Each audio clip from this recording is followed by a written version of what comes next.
Zookeepers of Reddit, what's the lowdown, dirty, inside scoop on zoos?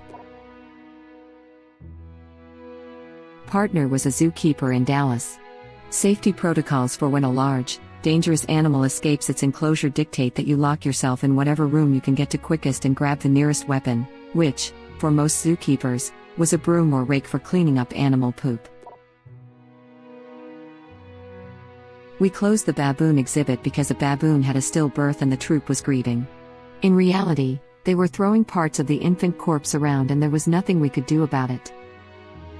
I worked with wild macaques for a while, and when a baby died the mother would sometimes carry it around for days. Some females would also steal live babies and carry them around like they were their own. Except they couldn't nurse them, so they'd slowly starve to death. A few even stole baby raccoons, and that didn't go well either. Nature, you scary. Lions know fully well that they can't get through the glass. They do that just to get attention. I worked at a zoo, in their museum function, not with the animals, and there was no glass in the big cat's enclosure. There was a giant moat, which the Tajera were always playing in, and a 20-odd foot straight vertical concrete wall. You could tell when they were in play mode. They'd pace back and forth along the edge of the moat and suddenly jump in surprise and roll around on their backs. For the casual visitor, they seemed like an oversized house cat. While they absolutely had small cat-like behaviors, I could never for a second forget what that could do. There was one particularly traumatic event with the lions on a very warm and very packed day. The zoo was inside a large park, so various animala wandered through the zoo all day. One unfortunate day, a large deer fell into the lion enclosure. The lion stalked it and ran it down within about 30 seconds and tore the deer to shreds. In front of dozens of horrified adults and screaming kids. I felt kind of bad that so many people saw, but, circle of life. I mean, that was probably the best day ever to that lion though. Imagine a warm pizza falling from the sky into your lap. That's the kind of day he's having. Sees deer. A blessing from the Lord. A friend got dumped on Christmas Eve, so a couple days later we went to the zoo as a distraction. There was 8 of snow on the ground, so there were maybe 10 visitors in the whole park. Now, our friend had also recently messed up his knee, so he was walking with a cane. As we approached the tiger exhibit, the tiger saw us, noticed Tim's limp, and went into stalking mode. You know that cute little chirping sound house cats make when they see a bird or squirrel through a window? It's considerably less cute in basso profundo. Dead zoo animals are sometimes fed to carnivores. There's a farm/zoo in the UK that uses crocodiles to get rid of dead cows. The owner once said he'd like the same end when he dies. Have you seen the price of caskets these days? Can't blame the guy. The poor penguin keepers can never quite get rid of the miasma of dead fish that envelopes them. As for me, the stinkiest job I ever had to do was cleaning out the duck ponds.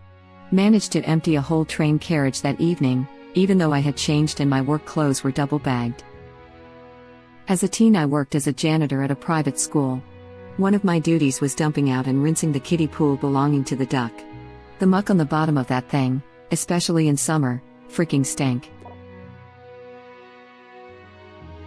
If you work with the animals, there's a good chance you'll not be able to have any kind of social life, between the long hours/weekends and the stench. I've been kicked out of stores after work because I apparently stunk way worse than I thought I did, even after scrubbing off. And I'm around animals every day, but I still can't stand when otter, sea lion keepers are around me in all hands meetings. The rotten fish verity otter smell combo is a gagger. Meanwhile, I work with apes, and they say that I smell like I haven't showed in a decade, again, even after I shower. Oh man, I remember my first day working with foxes. My coworker was giving a tour of the facility to a family where they got to play with the foxes, and she made a big deal to them about make sure you don't touch anything wet in here. It might be fox pee and it will absolutely not come out of anything, including skin, and even gave them gloves to wear. Then they left, and she told me to start cleaning. I said, wait, don't we have to protect ourselves from fox pee like you said? She sort of laughed and said, you work here now, get used to your new smell. Sure enough, I inevitably got some fox's piss on my hand. I washed it several times. I smelled it before bed that night, and sure enough, it smelled exactly like fox pee, very strongly. Washing not only didn't remove it, it didn't seem to even diminish it a little bit. By now I've stopped noticing, but no one else has. Went on a behind-the-scenes tour of the zoo. Saw quite a few bunnies come out during the tour. The neighboring park had a problem with people abandoning pet rabbits. It was pretty clear the dumb bunnies were getting into predator enclosures. Tour guide confirmed they were regularly getting eaten. Tour guide also indicated other urban wildlife, raccoons, possums, squirrels, birds were regularly eaten by predators. Said that when they drained the lion enclosure moat for maintenance, it was filled with the bones of small mammals. The most amusing stories were about the orangutans, who are wicked smart. Zookeeper trained them to give over items in exchange for food in case they needed to get something from them in the enclosure. But orangutans are smart, and realized if they break things up and hand it back in lots of little pieces, they get more food. They disassembled a radio that accidentally got left in the enclosure, and when there was an opossum in the enclosure, the results were a bit more gruesome. Our lions will urinate on guests if they get too close, which is always funny to see. Not so funny to smell. I got peed on by a lion once. There were 2 fences in between me and that lion, and it still hit my leg. I worked with large tortoises. We had these 5-gallon buckets for cleaning the poop out of enclosures and other buckets for feeding them fresh grass we cut. The first day on the job, I took both buckets into the pen and started by dumping out the grass. Then I went around to collect poop. I heard this awful loud grunting and something breaking. One of the 300-pound males tried to bang the bucket in front of visitors and flattened it. He would even follow me around just in case I might leave more innocent buckets unattended. Tortoise. If I see a bucket, I'm going to F it. It's bouquet, she's French.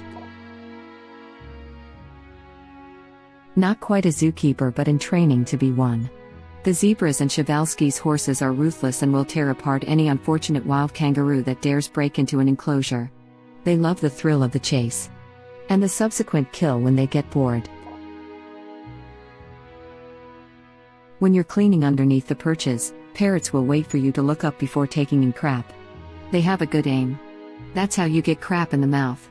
Don't look up. I worked at a veterinary office years ago that had a pet African grey in the lobby. We would have to keep the chairs a good distance away from the cage because he would do this all the time to clients. Some would want to interact with him and go up to the cage. They'd talk baby talk to him, and he'd cutely climb toward them on the bars. As soon as he lulled them into a false sense of security, they were doomed, especially the kids. He would also bark like a dog when there was a high population of cats and vice versa. He loved to rile the room up. Or he'd say, "Nice kitty/doggy." He was known to ring like the telephone and mimic us answering it. His sound and word vocabulary was huge. One night, I was at the clinic alone finishing up paperwork. I was hunkered over the counter concentrating when I hear a deep male voice behind me say, "Hello." I froze. I knew I should be alone and no one had come in, or I would have heard the alarm chime. Did someone hide in the clinic until closing? Then I hear it again, almost in a question. I slowly turn and realize it's coming from the cage. That parrot almost stopped my heart that night. Aerial assault by the parrot pooper paratroopers. Former coworker got a job at the aquarium. He was basically the night watchman, making sure nothing exploded when the aquarium was closed. The thing is, he can't actually do anything about it. A ray jumped out of the open touch pool, so he gently picked it up and set it back in the tank. No harm done, Ray is fine. He got chewed the F out for handling an animal. Policy is to call the expert handler for that department and have them come in, to avoid any liability and whatnot. By the time you get them to pick up the phone at 3 a.m., get up, and drive into the city, it'll be like 40 minutes at best. Assuming they came in at all. So his job was really to just stand there staring as the animal suffocated. He ended up quitting when he tried to call out sick because he had the flu so bad he literally couldn't stand up straight, and part of the job was to walk the narrow hanging walkway over the largest tank in the world, which includes sharks, alone, at night. And they told him to come in anyway. Used to work at a zoo, Cold weather makes the animals more active, so go on a chilly day or first thing in the morning to see the best show from the animals. Also, those free-roaming peacocks are really stupid and sometimes go in the lion's exhibit and get torn up. Edit, because of lots of questions about where, this was the Tortoises Park Zoo in Idaho. You reminded me of a magical memory I treasure. I also worked at a zoo when I was like 16, and I was the only employee working in a little cabin serving food in front of the sea lions. One particular summer, they scheduled me to work on my own there every single day because I was dependable. The sea lions performed a show at 1 o'clock. On sunny days, I was too busy providing food for the humans during the show to see. When it rained, I was blessed. The zookeeper that was in charge of the show had to show up anyways to feed the sea lions, and one zookeeper had asked me, "Don't you get lonely there?" When I just started working there. I said kind of. Ever since, when it rained, with no people there, she would go and perform the whole show specially for me. I clapped and cheered and she bowed at the end. On those days it was me, maybe one parent and a kid that ran by and stood by the cabin to shelter from the rain. They would buy ice cream and say I had a nice job. I never got to know the name of the zookeeper, but I am grateful to her. Unrelated, I've also witnessed a group of baboons tearing a pigeon to shreds. Monkeys are savage creatures. I used to volunteer weekly at a large zoo, and at one point management started doing monthly dangerous animal escape drills. Someone would run around in a lion onesie, and we'd have to react as if one of the large animals had escaped.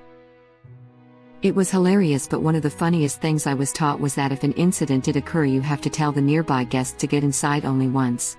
If after that they refused to follow you indoors, the protocol was to hole up in the large activity center buildings. You're to leave them there, go inside yourself and lock the doors. It makes sense because people can be very stupid and you don't want to risk everyone's lives because of one Karen, but it amused me no end that the protocol was to just let them get mauled. The bird sanctuary has a bird hospital attached to it full of sick dying birds and smells like Satan's anus. Because their external genitalia look similar, many spotted hyena populations in captivity are facing extinction due to groups being made of the same sex. Also, because they're not seen as fondly as big cats or canines. Unfortunately. Edit, I see a lot of people asking about DNA tests. We have to remember these are animals that were acquired years/decades ago from various sources across the globe.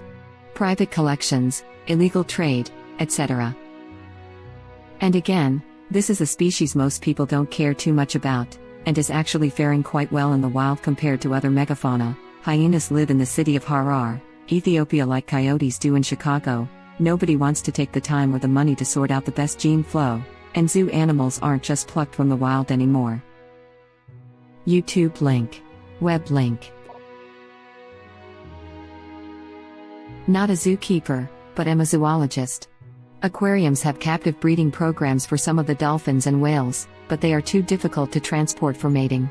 So they have to use artificial insemination, which requires semen samples from whales. Which means that it's someone's job to give hand jobs to dolphins and whales in order to collect the sperm. It's part of the animal's training, and the whales will roll over and present their genitals on command. Everybody is overeducated and wildly underpaid. Typically, most single people can last about 2 to 3 years before they have to move on. The ones with longevity have spouses who bring home the bread and let them chase their dreams. Winters suck. Part-time hours and being outside in the cold. The dolphin trainers are stuck up. They are like the jocks in high school. They usually try to stay in shape because wetsuits aren't flattering. They perform daily and people love them, so they have an ego. You dread when a co-worker gets pregnant because you'll have to pick up extra tasks. Not a zookeeper, but worked in a zoo's warehouse for a couple years. Next time you go, ask someone which animals are killed on sight in an escape. The answers will surprise you. Lions and tigers are typically on the trank and capture list, but a jaguar the size of a golden retriever is close. The zoo I was with, the 2 jags were the only animals on site that were on the shoot to kill list. Even the silverback was the trank first list. Edit to answer why. Jags will kill for sport, and if they escape they will claim an area as their own. then hunt and kill anyone in that area that they perceive as a threat to them or their food. All those videos of jags rubbing their paws on the glass near children? They weren't hungry, the kids just look fun to kill to the jag. Thank you for watching. Please subscribe to be the first to know about Red Rabbit Reader's new videos. If you like our videos, please like them on YouTube and share them with your friends. We welcome your comments below. Press to start another of our videos.